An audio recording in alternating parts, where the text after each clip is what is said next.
What's up, YouTube? Just woke up because I have a very interesting topic to start up on my channel.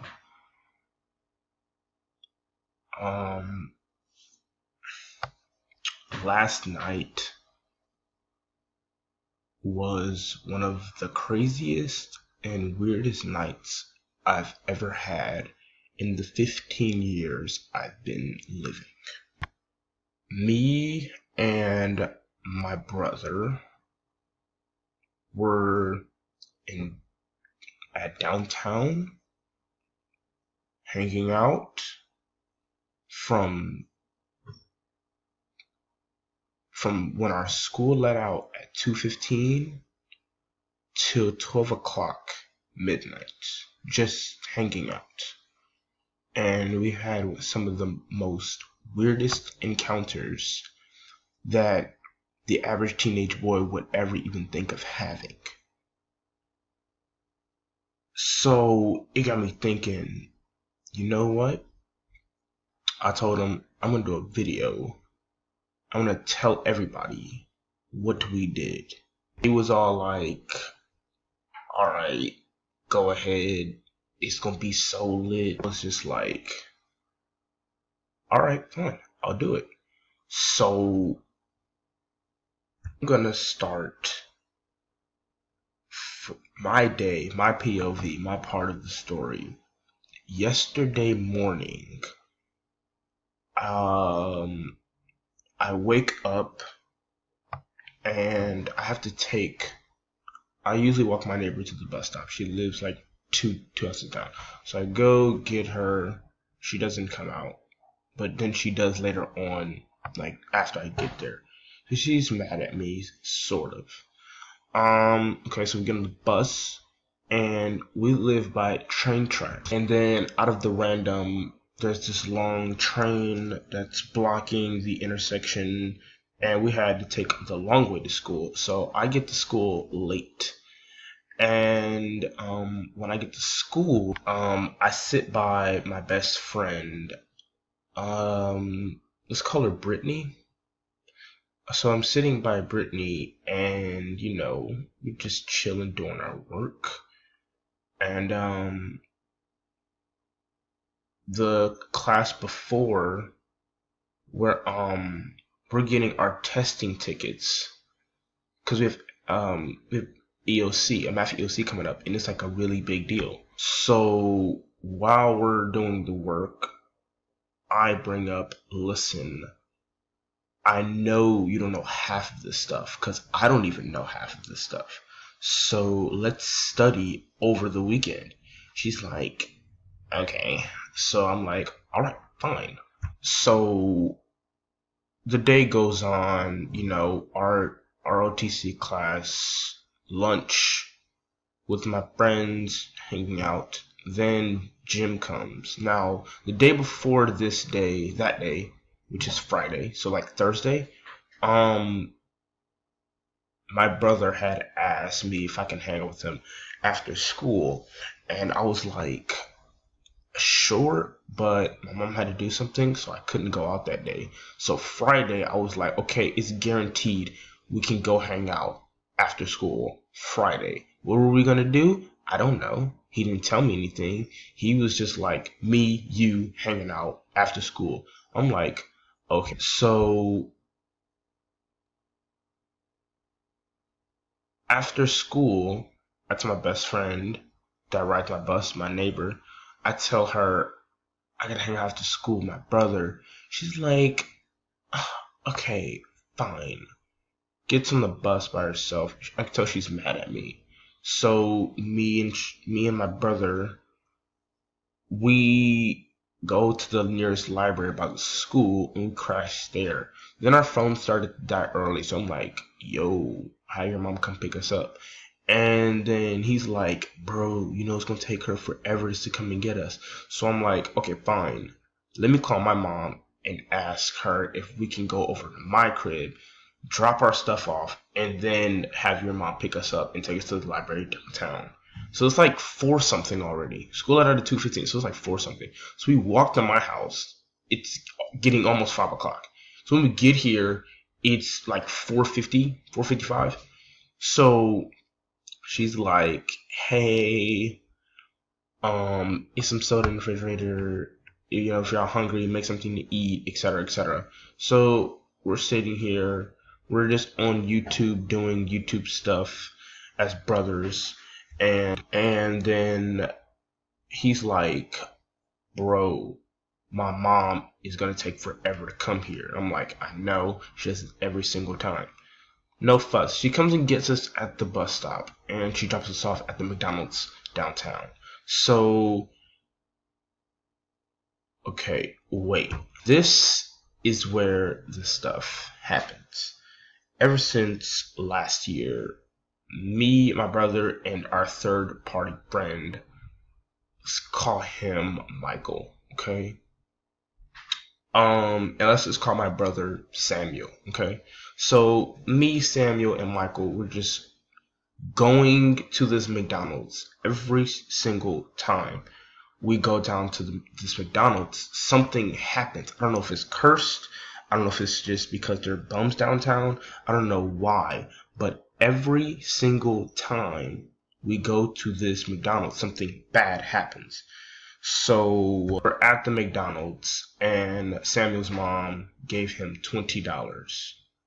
So we're at the McDonald's, we're eating 2 Big Macs, and there's just bums just walking around like they own the place.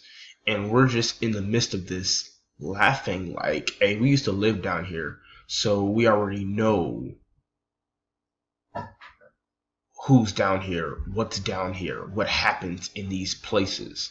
So we're laughing at the people, but like we're not really making fun of them. We're just laughing at their appearance, not their situation, just their appearance. Okay, so just I'm not a bad person, you know. So we're sitting there, and Samuel's mom is just sitting in the parking lot. So like then we go over to then we go across the street to a Burger King, and like I swear to God, half of the people that was in the McDonald's transferred with us to the Burger King. Not at the same time though. Like 3 people at the McDonald's was then at Burger King. Then we went to the Burger King, and then like 4 people behind us went to the Burger King from McDonald's after us. And we're like, well, why y'all change restaurants? Like, come on now. Like, pick a place and be done with it. So then we're at Burger King, and we both get an apple pie. Me and Samuel both get an apple pie. So then this guy walks up behind Samuel, and he's like, bro, can I use your phone to call somebody? And he has this little yellow, it looked like a Western Union paper, a fill-out form or something, and it just had numbers on it. So I'm like, there's no area code, there's no dashes, just plain numbers. I'm like, who's he gonna call? It must be international, because I've never seen any numbers that long before. So Sammy gives him his phone, and just the guy just goes ballistic. He starts typing numbers, hangs up before they even answer, and then gives the phone back, and then asks for it again. So I'm like, I can't do this, savage. I'm about to walk out, and he's like, wait, let me use your phone one more time. I'm like, Lord, why us? So he gets Samuel's phone, and he types, and he puts in another number, and like always, he didn't call anybody. He didn't call nobody. And then we're about to leave, and then he's like, the old man is like, can y'all call me a taxi? So at this point, I'm like, dude, you're like 30, 35, and you're asking some teenage boys to call you up a taxi? So I snatch Samuel's phone, and I just start dialing the number. It's all 9s. So I start dialing all 9s. And then the cab driver on the phone was making it very difficult for me to place the cab order. He's like, I need the specific address. So I tell him the streets we're on. He's like, I need a specific address. I don't know the address for real, and I don't feel like asking. I just want to leave, cause at this point I'm like kind of ticked off. Then, not to be racist, a white dirty man shows up and just walks past like three other wealthy looking people and comes and stands right next to me and Samuel and says, "Can one of y'all help me, please?" The guy that asked for the cab is looking at me, and this white guy is looking at Samuel. So we're in the middle of a double standoff here. Like their eyes are locked on each and every one of us, and we're like, why us? Like why are they coming to us?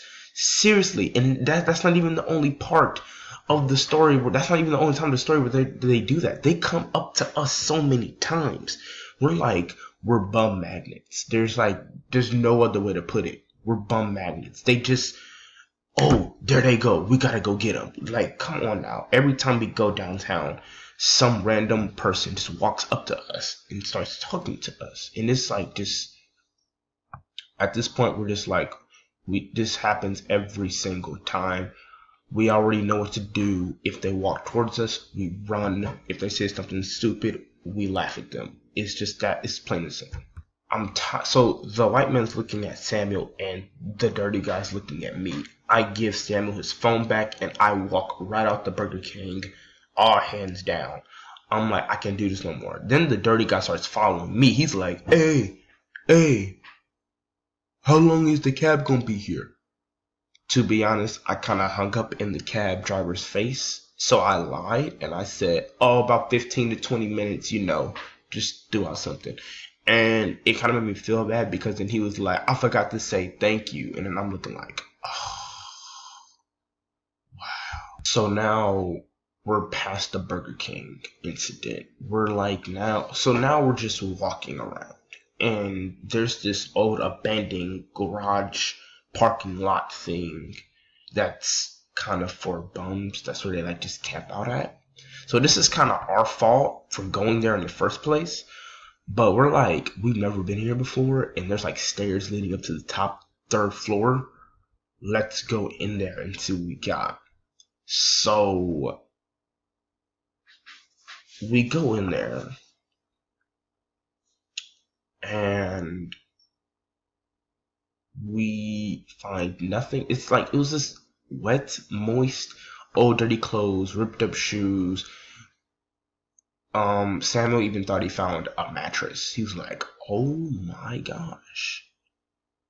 So then we go from that place to the little hotspot landing they have down here. They have a landing where there's like boats and stuff. So we go there and they're having a festival. And, we go in. There's nobody our age. We come out. And we're walking to the store. We're walking back to the store and we're talking about people from our school. And, man, we see this old dirty guy talking to a car full of females.